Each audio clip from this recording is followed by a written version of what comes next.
很多人不知道 Tim Hortons 可以这样子做的秘密配方。然后睡觉你仔细闻，我最近疯狂爱上棉花糖葡萄和 whisky 配在一起喝，你肯定会变成大干鸡。我以前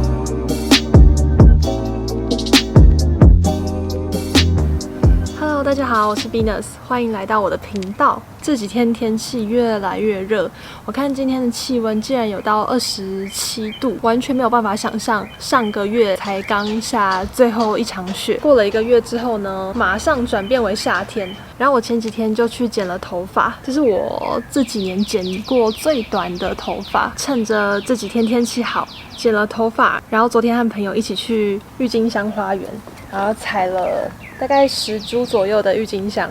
趁着今天天气好呢，我就把桌子搬出来，然后想要跟大家分享，我在加拿大生活快1年所用到的爱用品。我在这快1年的时间，我也不断的购入很多次。如果大家有兴趣的话，可以先帮我按个赞，分享给也在加拿大生活或者是即将要来加拿大旅行的朋友们。那我们就继续看下去吧。身为一个咖啡重度成瘾者呢，必须要来跟大家分享，如果你人在加拿大，但是你不想要花太多钱喝星巴克的话，有一个非常经济实惠的平替版。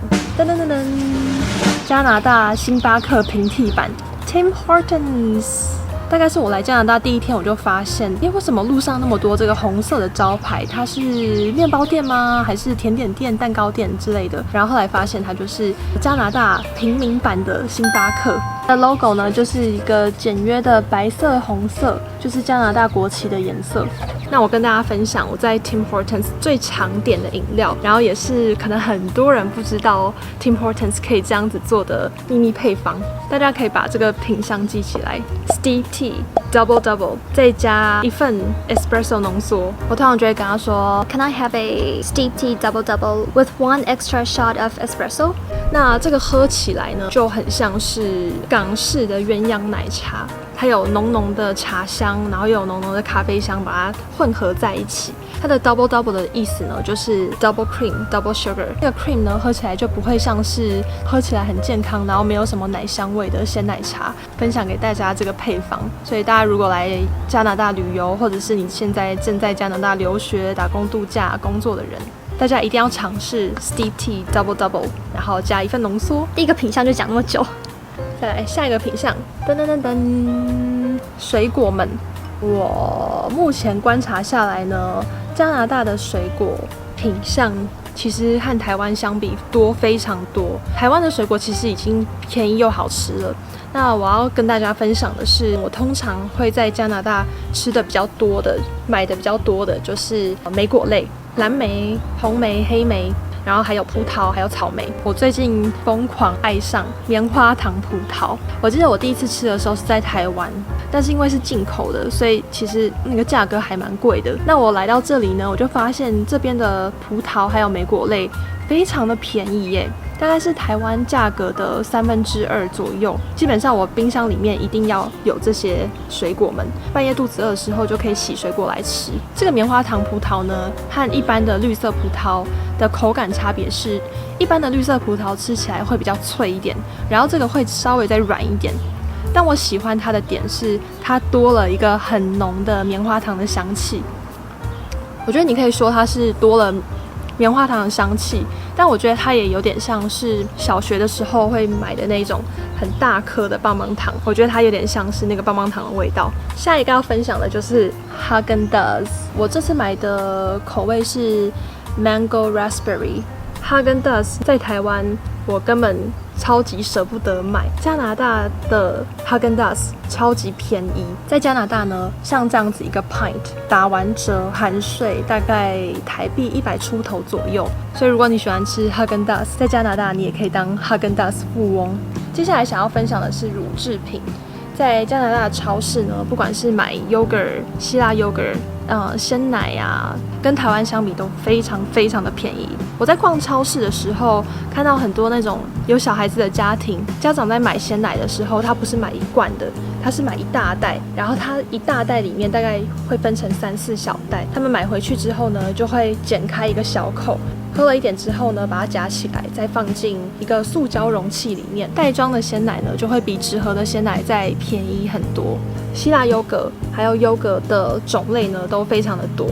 那我每次买优格的时候，都会试试看不一样的牌子。我发现我比较偏好水果口味的，例如说草莓口味啊、莓果啊。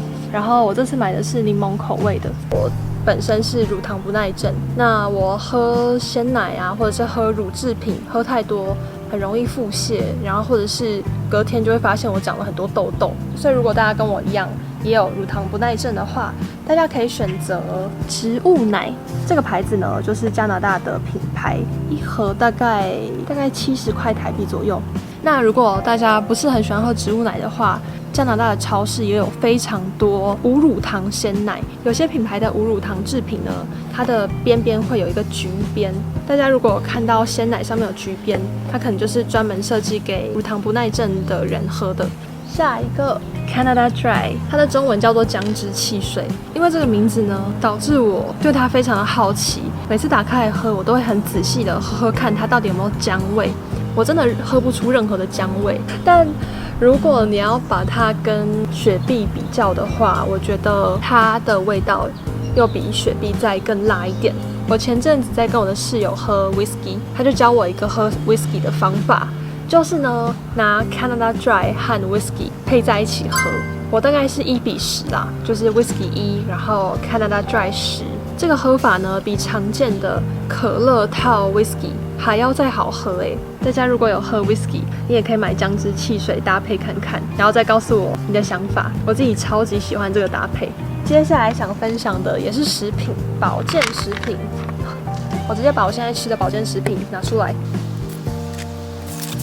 我目前在吃的保健食品有胶原蛋白、维他命 D， 这个呢，我觉得是在北美生活一个必备的保健食品。在加拿大呢，大概有大半年的时间都会是冬天，然后这时候呢，你就非常需要补充维他命 D、叶黄素、顾眼睛、Omega 3、鱼油，这2个我是睡前的时候一起吃。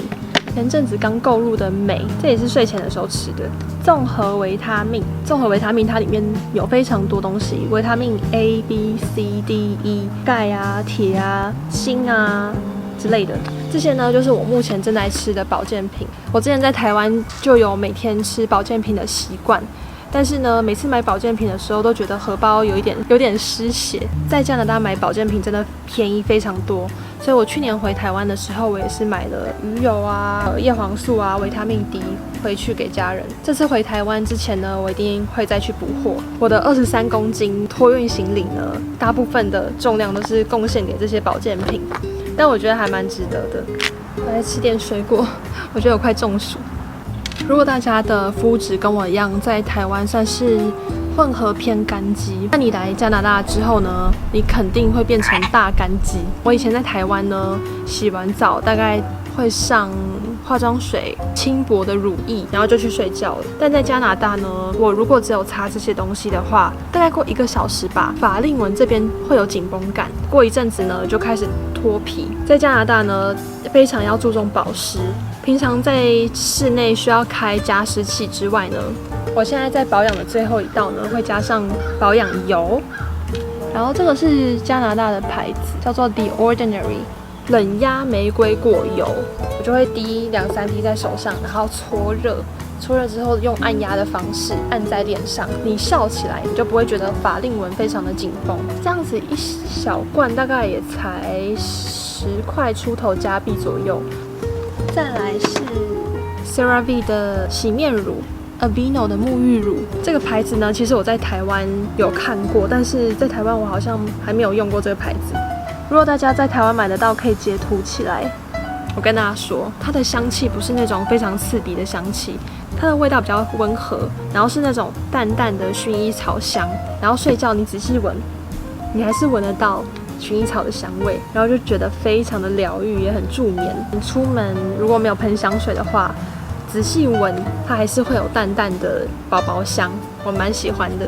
然后这个 CeraVe 也是在台湾买得到牌子，非常的平价。刚刚有提到说我的肤质呢，来到加拿大是大干肌，这个牌子呢，我洗完脸是不会那种干痒脱皮的感觉。这个成分呢，完全没有任何香精，所以它是无色无味的。以上呢就是我这快1年在加拿大的时间所用到好吃、好喝、好用的爱用品，分享给大家，希望大家会喜欢。如果大家还想要看什么样的主题，也可以在下面留言跟我说。如果大家喜欢我的影片，希望大家可以帮我按个赞，然后订阅我的频道，把我的频道分享给可能也会喜欢我的内容的朋友。那我们就下一集影片再见喽，拜拜。